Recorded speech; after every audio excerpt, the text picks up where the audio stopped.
இன்றைக்கி நம்ம ஒரு அருமையான பீஃப் மசாலா குக்கரில் ஒரு 8 விசிலில் எப்படி சூப்பராக பண்ணுறதுன்னு பார்க்கலாம். இந்த வீடியோக்குள்ளே போகிறதுக்கு முன்னாடி என்னோடய சேனலுக்கு புதுசாக வர்றவங்க என்னோடய வீடியோக்குள்ள உள்ள அந்த ரெட் கலர் பட்டனை கிளிக் பண்ணுங்கள், பெல் பட்டனையும் கிளிக் பண்ணிக்கோங்க.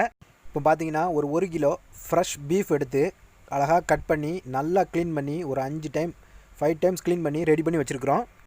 அடுத்து பார்த்தீங்கன்னா ஒரு 2 பல்லாரி இந்த மாதிரி கட் பண்ணியிருக்கிறோம். 3 தக்காளி, மீடியம் சைஸ் தக்காளி, 4 பச்சை மிளகா, கொஞ்சம் கருவேப்பிலை, அப்புறம் ஒரு பெரிய 2 பச்சை மிளகா எடுத்துருக்குறோம். என்கிட்ட இருக்கிறது 3 லிட்டர் குக்கர் தான். அதில் பாருங்கள், நான் ஒரு 5 டீஸ்பூன் எண்ணெய் ஊற்றிக்கிறேன். அடுத்ததாக பட்டை கொஞ்சம் எடுத்துருக்கிறேன், கிராம்பு ஒரு 5-6 கிராம்பு எடுத்துருக்கிறேன், ஏலக்காய் ஒரு 4 ஏலக்காய் எடுத்துருக்கிறேன். இது எல்லாத்தையும் நான் இப்போ சேர்க்க போகிறேன். சேர்த்து வதக்குறேன். அடுப்பை வந்து மீடியம் ஃப்ளேமில் வச்சுக்கோங்க. இப்போ இதோட நறுக்கி வச்சுருக்கிற வெங்காயத்தை எல்லாத்தையும் சேர்த்துக்கிறேன். பாருங்கள், சேர்த்து நல்லா அதையும் வதக்குறேன். அதோடு சேர்த்து ஒரு 4 பச்சை மிளகா சேர்த்துக்கிறேன். பாருங்கள், நல்லா வதங்குது. இதுக்கு தேவையான அளவு கொஞ்சமாக ஒரு 1/2 டீஸ்பூன் உப்பு நான் சேர்த்துக்கிறேன். சேர்த்து நல்லா வதக்குறேன். சீக்கிரம் வதங்கிடும். அடுத்து நான் என்ன சேர்க்க போகிறேன்னு பார்த்தீங்கன்னா, சிறுசீரகம் அதே மாதிரி சோம்பு, இது ரெண்டுமே 1/2 டீஸ்பூன் நான் மிக்ஸ் பண்ணிக்கிறேன். அதில் அடுத்து பார்த்திங்கன்னா ஒரு 3 டீஸ்பூன் இஞ்சி பூண்டு விழுது சேர்த்துக்கிறேன். நல்லா தாராளமாக சேர்த்துக்கலாம். 3 டீஸ்பூன் இஞ்சி பூண்டு விழுது நான் வந்து இதை அரைச்சி வச்சுருக்கிறேன், தனியாக உரித்து அதுதான் சேர்த்துக்கிறேன். சேர்த்து இதை நல்லா மிக்ஸ் பண்ணி விடணும். இஞ்சி பூண்டு விழுது கொஞ்சம் வாசனை போகிற வரைக்கும். அடுத்து பார்த்திங்கன்னா இஞ்சி பூண்டு விழுது இந்த அளவுக்கு வதங்கினதும் நம்ம ரெடி பண்ணி வச்சுருக்கிற அந்த கறியை, க்ளீன் பண்ணி ரெடி பண்ணி வச்சுருக்க கறியெல்லாம் சேர்த்து நல்லா மிக்ஸ் பண்ணி விடலாம். மிக்ஸ் பண்ணி விட்டு கொஞ்சமாக வதக்கலாம், ஒரு 1 நிமிஷம். அடுத்து இந்த மிக்ஸி ஜாரை கழுவி அந்த தண்ணியை கொஞ்சம் சேர்த்து இந்த அளவுக்கு தண்ணி வச்சா போதும். அதோட கறிவேப்பிலையில் சேர்த்துக்கிறேன். அப்புறம் அதில் ஒரு 1/4 டீஸ்பூன் மஞ்சள் தூள் சேர்த்துருக்கிறேன். இப்போ பார்த்தீங்கன்னா அவ்வளோதான், எல்லாமே சேர்த்தாச்சு. இதை நல்லா கிளறி விட்டு இந்த தண்ணி எந்த அளவுக்கு இருக்குதுன்னு பாருங்கள். இப்போ நம்ம குக்கரில் வச்சு ஒரு 6 விசில் மாத்திரம் வச்சு எடுத்துக்க போகிறோம்.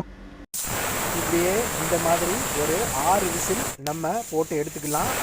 அதுக்கப்புறம் பாருங்கள், 6 விசிலுக்கு அப்புறம் நீங்கள் பார்த்தீங்கன்னா எல்லா பீஃபும் செம்மையாக சூப்பராக ஒரு 75லேருந்து 80% சூப்பராக வெந்துருச்சு. நல்லா ஸ்மெல் அழகாக வருது, சூப்பராக இருக்குது. நல்லா அந்த ஜூஸ்லாம் நல்லா ரெடி ஆயிடுச்சு. சூப்பெல்லாம் பார்த்தீங்கன்னா தெரியும் உங்களுக்கு எந்த அளவுக்கு ரெடி ஆகிருக்குன்னு பாருங்கள். இப்போவுமே நல்லா மணக்கு செம்மையாக ரெடி ஆயிடுச்சு பாருங்கள். அடுத்து நம்ம இதோட என்ன சேர்க்க போகிறோம்னா, நறுக்கி வச்சுருக்கிற தக்காளி எல்லாத்தையும் சேர்த்துக்க போகிறோம். 6 விசில் வச்சு எடுத்ததுக்கப்புறம் குக்கரை ஆஃப் பண்ணிவிட்டு நம்ம நறுக்கி வச்சுருக்க தக்காளி எல்லாத்தையும் சேர்த்துக்கிறோம். தக்காளி சேர்த்து அதையும் நல்லா கிளறி விட்டுட்டு அடுத்து நம்ம என்ன பண்ண போகிறோம்னா, இந்த ஸ்பூனுக்கு 4 ஸ்பூனு மல்லித்தூள் சேர்த்துக்கிறோம். நம்ம பார்த்திங்கன்னா இந்த ஸ்பூனுக்கு 4 ஸ்பூன் மாத்திரம் எடுத்துக்கிறோம்.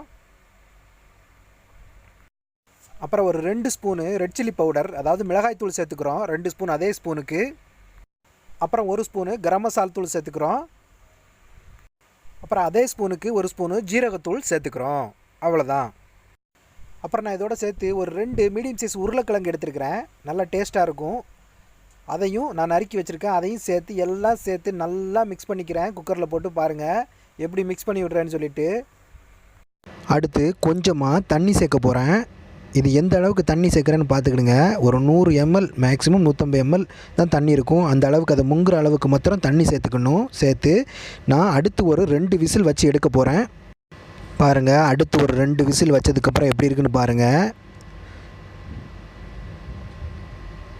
நல்ல அருமையான வாசனை வருது. எல்லாமே சூப்பராக வெந்துருச்சு. கிழங்கு பாருங்கள், அப்படி கட் பண்ணாலே பாருங்கள் எப்படி வருது பாருங்கள். கிழங்கு எல்லாமே வந்துருச்சு. சூப்பராக ஆயிடுச்சு. குழம்பு ரெடி ஆயிடுச்சு. கமன்னு மணக்குது பீஃப் கறி. அடுத்து இதோட 1 டீஸ்பூன் மிளகுத்தூள் நல்லா ராவாக சேர்த்துக்கிறேன். பாருங்கள் எவ்வளோ சூப்பராக இருக்குன்னு. அதுக்கப்புறம் ஏற்கனவே நறுக்கி வச்சுருந்தா அந்த பெரிய மிளகா இருக்கு இல்லையா, இது வந்து ரொம்ப காரமாக இருக்காது. அதனால் இதையும் சேர்த்து நல்லா கிளறி விட்டுக்கலாம். அவ்வளோதான், குழம்பு முடிஞ்சுது. கடைசியாக மல்லித்தலை சேர்த்து நல்லா கிளறி விட்டு முடிச்சுக்கலாம். பாருங்கள், 8 விசிலில் பீஃப் மசாலா ரெடி, பீஃப் கறி ரெடி ஆயிடுச்சு. செம்மையாக இருக்குது. இதுபோல் நீங்களும் செஞ்சு சாப்பிட்டு பாருங்கள். இந்த வீடியோவை உங்களோட ஃப்ரெண்ட்ஸுக்கும் ஷேர் பண்ணுங்கள். இந்த வீடியோ உங்களுக்கு பிடிச்சிருந்துச்சின்னா லைக் பண்ணுங்கள், கமெண்ட் பண்ணுங்கள், ஷேர் பண்ணுங்கள். மறக்காமல் சப்ஸ்கிரைப் பண்ணுங்கள். என்னோட இந்த வீடியோவை பொறுமையோடு வாட்ச் பண்ணதுக்கு மிக்க நன்றி. மீண்டும் SMS ஃபுட் மாஸ்டரோட அடுத்த ஒரு சுவாரஸ்யமான வீடியோவில் நான் உங்களை சந்திக்கிறேன். நன்றி.